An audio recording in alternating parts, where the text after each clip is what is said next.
You're redundant, Eli. The words hit me like a slap.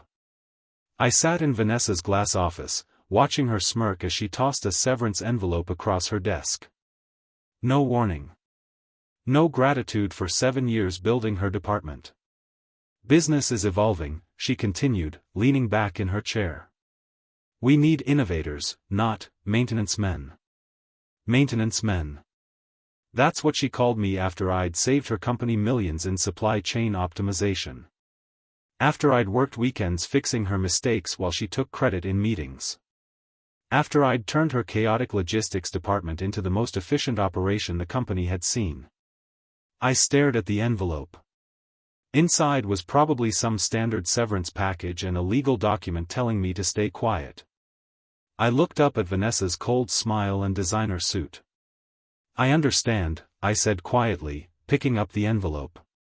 But I didn't understand. Not yet. What I didn't know was that this moment would become the biggest mistake of Vanessa's career. She thought she was discarding dead weight. Instead, she was creating her worst nightmare. The walk to my desk felt endless. Every step echoed as co-workers pretended not to notice. Some typed faster. Others suddenly became interested in their coffee cups. The silence was deafening. I began packing methodically. My favorite coffee mug. The plant my daughter had given me. The framed family photo. Each item went into the cardboard box, like erasing 7 years of my life. Chase, Vanessa's new hire, walked past carrying his own box. But he was moving toward what used to be my office. He was young, maybe 26, with styled hair and an expensive watch. The kind of guy who talked about disrupting industries. He caught my eye and gave me a sympathetic nod. Sorry, man, he whispered. I almost laughed. He had no idea what he was walking into. Vanessa had hired him thinking his flashy consulting background would somehow improve our operations. She was about to learn the difference between talking innovation and actually delivering it. I closed the box and walked toward the elevator, my mind already racing. At home that evening, I sat in my study staring at my laptop. The shock had worn off, replaced by something more dangerous, clarity. For the first time in months, I could see the bigger picture without daily chaos. I pulled up my backup files. Years of project documents and internal reports that I'd saved on personal cloud storage. Not stolen company data, just copies of my own work that Vanessa had presented as team efforts or her innovations. The Slack logs were revealing. Message after message showing how she'd taken my supply chain models and pitched them to investors as her revolutionary ideas. How she'd claimed credit for the automated routing system that saved the company $3 million last quarter. I scrolled through project timelines and noticed something disturbing. Every time I'd delivered a major success, Vanessa had started discussing restructuring. She hadn't fired me because I was redundant. She'd fired me because I knew too much about where her brilliance came from. My phone buzzed with a text from my wife, "How did it go today?" I stared at the message, then typed back, "Better than expected." The next morning, I dug deeper into my dismissal timeline. 3 weeks ago, my access to critical dashboards had been quietly revoked. I'd assumed it was a technical glitch. Now I realized it was step 1 in Vanessa's plan. 2 weeks ago, she'd scheduled a board meeting about operational efficiency improvements. I hadn't been invited, despite understanding our operations better than anyone. 1 week ago, Chase had started appearing in strategic planning meetings. Meetings where my institutional knowledge would have been invaluable, but I was always needed elsewhere. This wasn't a business decision based on performance. This was orchestrated removal designed to eliminate the one person who could expose Vanessa's lack of expertise. I opened my laptop and began documenting everything. Not for revenge, not yet, but for clarity. I needed to understand exactly what had happened before deciding what to do about it. The more I reviewed, the more obvious it became. Vanessa had built her career on other people's work, and I'd been her primary source. Now she thought she could continue without me. She was about to learn how wrong she was. Instead of posting angry rants or calling former co-workers to complain, I did something strategic. I began organizing. Every backup file, every email chain, every document showing the true source of our department's success got carefully categorized. I had supply chain models that could revolutionize any logistics operation. Client optimization plans that had generated millions in revenue. Internal audit reports revealing inefficiencies Vanessa had never noticed. But more importantly, I had something Vanessa didn't realize she'd lost: complete understanding of how everything worked together. The systems weren't just software and processes, they were interconnected solutions requiring deep knowledge to maintain and improve. I spent the day creating a comprehensive map of everything I'd built. Not to take it with me, but to understand exactly what Vanessa was about to lose. She thought she could replace institutional knowledge with flashy presentations. My daughter found me working in my study that evening. "Dad, are you okay? Mom said you lost your job." I looked up from my laptop. "Not lost, sweetheart. Freed." It was the first time I'd felt optimistic in months. The call came Thursday morning. Mason Rodriguez, my former mentor who'd left our company 3 years ago to become VP of Operations at rival tech logistics firm Nexus Solutions. "I heard about Vanessa's latest move," he said without preamble. "That woman's been riding your coattails for years." Mason had worked with me during my early years. He'd recognized my potential and pushed me toward advanced projects that eventually made Vanessa's reputation. When he left, he tried convincing me to come with him. "We've been following her rise," Mason continued. "And we've been waiting for someone like you to become available." Someone like me? Someone who actually knows how to build systems instead of just talking about them. Someone who understands the difference between innovation and renovation. Someone who can prove that Vanessa's success was never really hers. I was quiet, processing the implications. "Are you offering me a job, Mason?" "I'm offering you a platform. The question is, are you ready to show the industry what you're really capable of?" I looked out my window at the clear morning sky. "When do we start?" Before leaving the company, I'd flagged a critical inventory routing error. It was subtle, the kind of problem that would compound until it became a crisis. I'd written up the issue with detailed fixing instructions, but in my departure chaos, the report was buried. A week later, I watched from outside as the error exploded into major delays for Vanessa's biggest client, Morrison Industries, a manufacturing giant depending on precise delivery schedules. Local business news picked it up: supply chain disruption costs Morrison Industries $2.3 million in production delays. I checked Vanessa's LinkedIn. She'd posted a statement blaming unexpected technical challenges and promising immediate improvements. In comments, Chase defended the department's performance, clearly out of his depth. The best part was Vanessa's public response in the emergency press release. She threw Chase under the bus, describing the failure as new team members still adapting to our sophisticated systems. New team members. The same person she'd brought in to replace me. I didn't feel satisfied yet, this was just the beginning. But seeing the first crack in Vanessa's perfect facade felt like validation. Mason's job offer came with a title that made me smile: Lead Architect for Advanced Operations. Not only was it a step up, but it came with something I'd never had: real authority and a team reporting to me. "Your first project," Mason explained during orientation, "is exactly what you'd expect. We're going after Vanessa's biggest accounts." Nexus Solutions had been growing steadily but struggled to break into the enterprise market dominated by companies like my former employer. They had technology and resources, but lacked deep operational knowledge needed to convince major clients to switch. That's where I came in. My job was designing next-generation automation solutions that would make competitors' offerings look outdated. And I knew exactly how to do it because I understood weaknesses in every system currently used in the industry. We're not just going to compete with them, I told Mason during our strategy meeting. We're going to make them irrelevant. Mason leaned back. I was hoping you'd say that.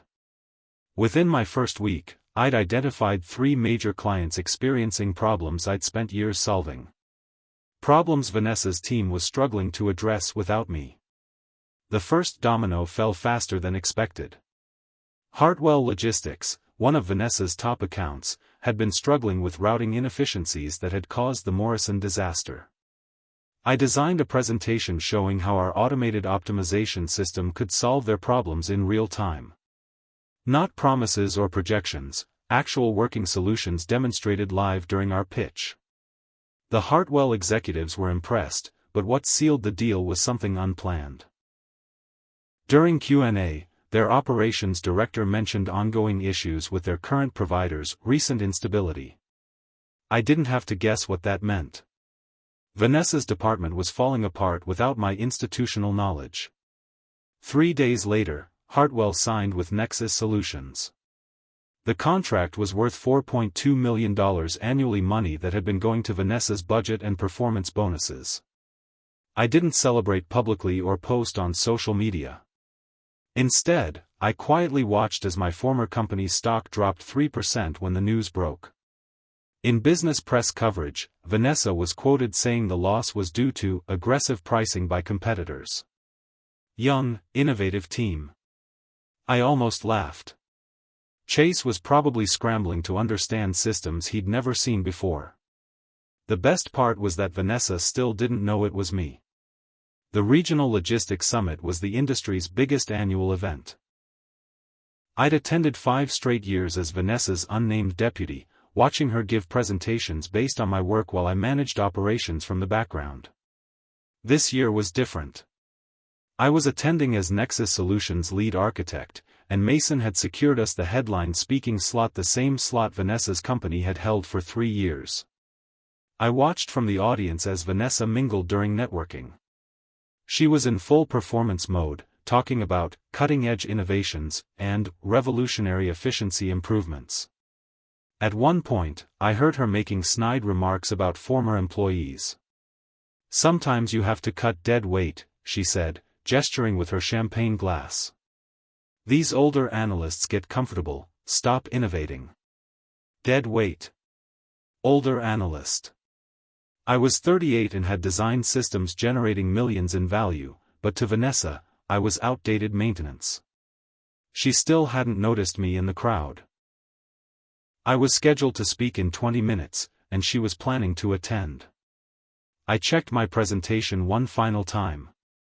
It was titled Beyond Legacy Systems, How Real Innovation Happens. Vanessa was about to get educated. The presentation went better than hoped. I didn't mention Vanessa or my former company by name, but anyone in the industry could read between the lines.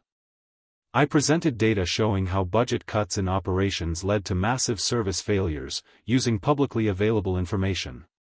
The Morrison case study was particularly effective. I showed exactly how the routing error that caused their $2.3 million loss could be prevented with proper systems architecture and institutional knowledge. After my talk, 3 business journalists approached me for follow-up interviews. One from Supply Chain Weekly was particularly interested in my legacy systems comments. Are there specific companies struggling with these issues? She asked. I think the recent headlines speak for themselves, I replied. When you see major service failures followed by statements blaming technical challenges, that's usually a sign that experienced operational knowledge has been undervalued. The article ran the following week: industry expert, budget cuts behind recent supply chain failures. I didn't need to check Vanessa's LinkedIn to know she'd gone silent. The article didn't name her company specifically, but everyone knew who had experienced the most visible failures recently. Her quarterly board presentation was scheduled for the following week. The message came through LinkedIn from Alex Max, a junior analyst at my former company. Alex had been one of the bright employees I'd mentored, someone who wanted to learn rather than just climb the corporate ladder. Hey Eli, the message read. Hope you're doing well at your new job. Can't say much, but thought you should know there are some things happening here that you might find interesting. Coffee sometime? We met at a cafe across town, away from both offices. Alex looked nervous but determined. I probably shouldn't be telling you this, Alex said, glancing around. But Vanessa's been hiding failed internal audits. The Morrison thing wasn't isolated, there have been 3 other major errors in the past month. She's been covering them up and blaming different departments. Alex slid a USB drive across the table. I made copies of the audit reports. I know you always said documentation was important for accountability. I stared at the drive. This wasn't about personal revenge anymore. Vanessa was actively covering up operational failures that could impact other clients. Why are you doing this? I asked. Alex met my eyes. Because you taught me that our job is to solve problems, not hide them. The crisis hit Wednesday morning. Chase had accidentally sent Morrison Industries the wrong fulfillment data, a mistake that would have been caught immediately if proper review protocols existed. The kind of protocols I'd established years ago but had apparently been abandoned as unnecessary bureaucracy. The error resulted in Morrison receiving 15,000 units of the wrong component, causing another production delay worth $1.8 million. But the real damage came from Vanessa's response. In a heated phone call with Morrison's CEO, she exploded. Someone recorded the voicemail she left for Chase afterward. This is exactly the kind of incompetence I thought I was avoiding. I should have kept Eli instead of listening to consultants about needing fresh perspectives. The recording appeared on workplace subreddits within hours. Boss admits firing competent employee was a mistake became the top post on r/anti-work, with over 50,000 upvotes. The internet had no mercy. Users began digging into Vanessa's company, finding connections between my departure and recent service failures. Someone even found my LinkedIn profile and started praising my quiet professionalism. I didn't respond to any social media attention. I didn't need to. Vanessa had destroyed her own credibility. The government contract was the big prize. The Department of Transportation wanted a new logistics optimization system for their freight corridor management program. It was worth $50 million over 5 years and would establish whoever won it as industry leader. I knew Vanessa's company had been pursuing this contract for over a year. She'd been positioning it as the cornerstone of their next phase of growth in quarterly reports. Our proposal was different. Instead of promising future innovations, I demonstrated current capabilities. I showed working prototypes, provided case studies from recent client implementations, and offered live demonstrations of every system component. The procurement committee was impressed, but the real advantage came during competitive presentations. When Vanessa's team presented, they relied heavily on theoretical frameworks. When our team presented, I walked them through actual solutions to real problems. The contract announcement came Friday, Nexus Solutions selected for DOT Freight Corridor Optimization Program. Vanessa's company issued a statement, while disappointed in this outcome, we remain confident in our innovative approach. But I knew the real impact. This contract had been central to Vanessa's growth projections. Without it, she'd have to explain to her board why their innovative approach kept losing to competitors. My white paper on predictive delivery optimization published in the Journal of Supply Chain Management the following month. It outlined a new approach to inventory forecasting that could reduce delivery delays by 35% while cutting operational costs by 20%. The paper went viral in logistics circles. Industry leaders shared it on LinkedIn, graduate programs added it to required reading, and 2 major consulting firms reached out about licensing the methodology. The timing was perfect. Vanessa's investors were asking pointed questions about why their company was falling behind in innovation leadership. The Morrison incidents, the lost government contract, and now a former employee publishing groundbreaking research that made their current systems look outdated.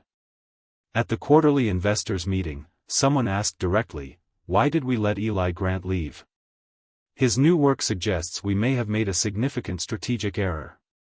Vanessa's response, according to Alex, who was still feeding me inside information, was a disaster. She tried claiming my research was based on work done while employed there, but couldn't provide documentation because the work was entirely new. She then suggested the research was overly theoretical, which backfired when 3 investors mentioned they'd already seen successful implementations at Nexus Solutions. The meeting ended with the board requesting a comprehensive review of personnel decisions. The meeting was set up as a routine consultation. Morrison Industries wanted to discuss supply chain optimization needs with potential new vendors. It was exactly the kind of meeting I'd been having regularly since joining Nexus Solutions. What Morrison's executives didn't mention was that they'd also invited representatives from my former company to present their improved service offering. I walked into the conference room expecting a standard client meeting.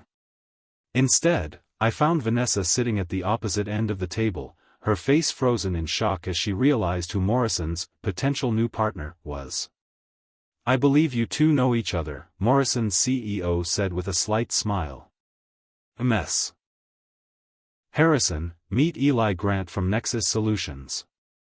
The silence was deafening. Vanessa's carefully prepared presentation suddenly seemed irrelevant. Everyone in the room knew about the recent service failures and the industry discussions about operational expertise. I smiled politely. "Hello, Vanessa. Nice to see you again." For the next hour, I calmly outlined a comprehensive optimization plan that would solve Morrison's current problems and prevent the type of errors that had cost them millions. When Vanessa tried to respond, her Pres. ND included exclusive rights to my new predictive optimization system. But the real victory wasn't financial. It was watching Vanessa's carefully constructed image finally collapse under the weight of her own incompetence. Her board began questioning every major decision she'd made in the past year. Why had she fired me? Why hadn't she recognized the value of institutional knowledge? Why were their competitors consistently outperforming them in areas where they'd previously led? Alex sent me updates through secure channels. The internal atmosphere was toxic. Employees were openly questioning Vanessa's leadership. Chase had submitted his resignation, citing irreconcilable differences in operational philosophy. 3 more clients had requested meetings with potential alternatives. The company's stock had dropped another 8% since the Morrison announcement. Vanessa tried to rally support with a company-wide email about staying focused during challenging times and not letting competitors distract from our core mission. But everyone knew the truth. The core mission had been built on my work, and without me, they were just another logistics company with expensive consultants and no real operational expertise. The board called an emergency meeting for Friday. The board meeting lasted 6 hours. Alex managed to get me inside information through carefully placed contacts who attended. The numbers were devastating. Client satisfaction scores had dropped 23% since my departure. Revenue was down $12 million compared to the same quarter last year. 3 major clients had signed with competitors, and 5 more were evaluating alternatives. But the most damaging evidence was the operational analysis. An external consultant had reviewed the department's performance and concluded that recent failures were systemic and directly correlated with the loss of experienced leadership. The consultant's report specifically mentioned that the departure of senior analyst Eli Grant appears to have created a knowledge gap that has not been adequately addressed. Vanessa fought back by claiming I had somehow sabotaged the systems before leaving, but she couldn't provide evidence. The board reviewed my departure process and found that I'd left detailed documentation and transition notes.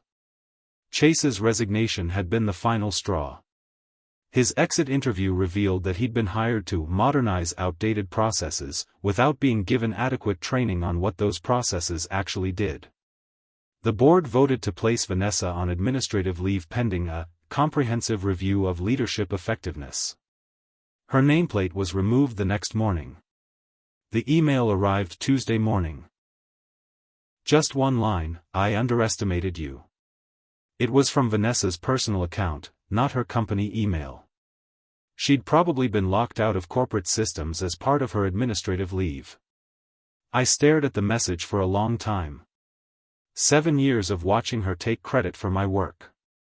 Months of seeing her build her reputation on systems I'd designed. The smug smile when she called me redundant. The casual dismissal of my expertise as maintenance work. And now, one line. No apology. No acknowledgement of what she'd actually done wrong. Just a simple admission that she'd miscalculated. I closed the email without responding. There was nothing to say. Her underestimation had been my liberation. Her attempt to erase me had become her downfall. Her belief that innovation came from flashy presentations rather than deep expertise had cost her everything. Mason found me in my office that afternoon. Heard from your former boss lately? I shook my head. Nothing worth discussing. Good, he said. Because we just got a call from her board of directors. They want to discuss a potential acquisition. I looked up from my computer. They want us to buy the company that fired me.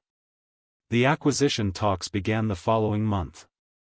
Nexus Solutions was interested in the client relationships and infrastructure, but not in the current management structure or operational approach. I found myself in the surreal position of conducting due diligence on my former employer. Reviewing their financial records, assessing their operational capabilities, and identifying the key assets that made an acquisition worthwhile. The irony was overwhelming. They'd fired me for being redundant, and now they needed me to evaluate whether their company was worth buying. The answer was complicated. Their client relationships were valuable, their technology infrastructure was solid, and their market position was salvageable. But their operational knowledge was nearly gone, their leadership was in chaos, and their reputation was damaged. It's a good deal if we can get the right price, I told Mason during our strategy meeting. But only if we can completely restructure the operations and rebuild client confidence. And you'd be willing to take that on? I thought about it. Going back to that building, working with those systems, managing the same clients I'd served for 7 years. But this time, I'd be doing it as the person in charge. Under the right conditions, I said finally. With full operational authority and a mandate to rebuild properly. The negotiations continued for 6 weeks. Vanessa's final move was predictable but pathetic. She hired a public relations firm to launch a campaign claiming I had stolen proprietary data and used it to damage my former employer. The campaign lasted exactly 3 days. Alex and several other former colleagues came forward with documented evidence showing that all of my work at Nexus Solutions was entirely original. My backup files were properly maintained personal copies of my own work, not stolen company property. More damaging to Vanessa's credibility was the timeline evidence. Every major innovation I developed at Nexus Solutions post-dated my departure and was clearly based on new research and development. The PR firm quietly dropped her as a client when they realized her claims were not only false but potentially libelous. But the best defense came from an unexpected source, the external consultant who had evaluated the operational failures. He published a detailed analysis showing that the problems at my former company were entirely consistent with the loss of institutional knowledge, not with any kind of sabotage. Mr. Grant's departure created a knowledge gap that the organization failed to address adequately, the report concluded. Vanessa's campaign had backfired completely. Instead of damaging my reputation, it had further highlighted her incompetence and desperation. The business press picked up the story as an example of how not to handle personnel transitions. The video surfaced Friday afternoon. Someone had recorded Vanessa at an industry happy hour event, where she'd had too much wine and started venting about burned-out old analysts who think they're irreplaceable. The recording was devastating. Not just because of what she said about me, but because of how she talked about employees in general. She mocked people who hide behind technical knowledge instead of embracing change, and suggested that experience is just an excuse for not learning new things. The backlash was immediate and fierce. Current employees, former colleagues, and industry professionals all condemned her attitude toward workplace experience and institutional knowledge. 3 more clients pulled their contracts within 48 hours. HR launched an investigation into her leadership practices. Professional organizations began distancing themselves from her involvement. But the most significant response came from the acquisition negotiation team. They formally requested that any deal include explicit language preventing Vanessa from having any future involvement with the combined organization. She disappeared from LinkedIn entirely. Her professional profile went dark, her company bio was removed, and her speaking engagements were quietly cancelled. The woman who had spent years building her reputation on other people's work had finally destroyed it with her own words. The acquisition was approved Thursday morning in March. Nexus Solutions officially purchased the assets, client relationships, and infrastructure of my former company for $47 million, about half of what it would have been worth before Vanessa's leadership failures. I stood in the lobby of the building where I'd worked for 7 years, but this time I was returning as Chief Strategy Officer. The same co-workers who had watched me pack my desk in shame now stared in awe as I walked back through those familiar hallways. Alex was among the first to greet me. "Welcome back, boss." "Not boss," I corrected. "Partner. We're building something better this time." The transition took 6 months. We rebuilt operational processes from the ground up, restored quality controls that had been abandoned, and implemented new systems that prevented the kind of knowledge gaps that had caused the original failures. Most importantly, we created a culture that valued expertise over flashiness, substance over style, and results over rhetoric. The Morrison Industries relationship was fully restored. The government contract opportunities were back on track. New clients were signing up based on our reputation for reliability and innovation. Vanessa's empty office had been converted into a collaboration space. Her nameplate was gone, replaced by a simple sign, "Innovation through Knowledge." I found myself standing in what used to be Vanessa's office on my first anniversary back at the company. The glass walls had been replaced with an open workspace. The expensive furniture had been donated to charity. The corporate power symbols had been eliminated entirely. On the wall where her degrees and awards used to hang, we'd installed a whiteboard covered with project timelines, client success metrics, and employee recognition notes. It was a workspace focused on actual work rather than image management. Mason joined me in the doorway. "Any regrets?" I thought about the question. A year ago, I'd been fired as redundant. Today, I was leading the strategic direction of a company that was more successful than it had ever been under previous management. "None," I said finally. This is what the company should have been all along. And Vanessa? I'd heard through industry contacts that she was working as an independent consultant, struggling to find clients who trusted her operational judgment. Her reputation never recovered from the recorded rants and the documented failures. "She taught me something valuable," I said. "Sometimes the best thing someone can do for you is show you exactly who they really are." My nameplate on the door read, "Chief Strategy Officer, Eli Grant." I breathed in slowly, feeling something I hadn't experienced in years, complete professional satisfaction. 6 months later, I stood before our expanded team in the main conference room. We'd grown from 40 employees to 85, all of them people who understood that real innovation comes from deep knowledge, not shallow buzzwords. A year and a half ago, I began, someone told me I was redundant. Outdated. A maintenance man in an innovative world. The room was quiet, everyone listening intently. They thought leadership meant taking credit for other people's work. They believed expertise was less valuable than appearance. They assumed that experience could be easily replaced with enthusiasm. I clicked the first slide of our quarterly results presentation. Revenue up 67%. Client satisfaction at an all-time high. Industry recognition for operational excellence. They were wrong about everything, I continued. Not because I'm special, but because they fundamentally misunderstood what creates real value in any organization. I looked around the room at faces that represented genuine expertise, authentic innovation, and collaborative leadership. They called me outdated. Disposable. But I didn't scream. I didn't beg. I didn't waste energy on anger or public complaints. I smiled, feeling the satisfaction of a job well done and a lesson thoroughly taught. Revenge isn't noise. It's precision. It's proving that competence will always outlast arrogance.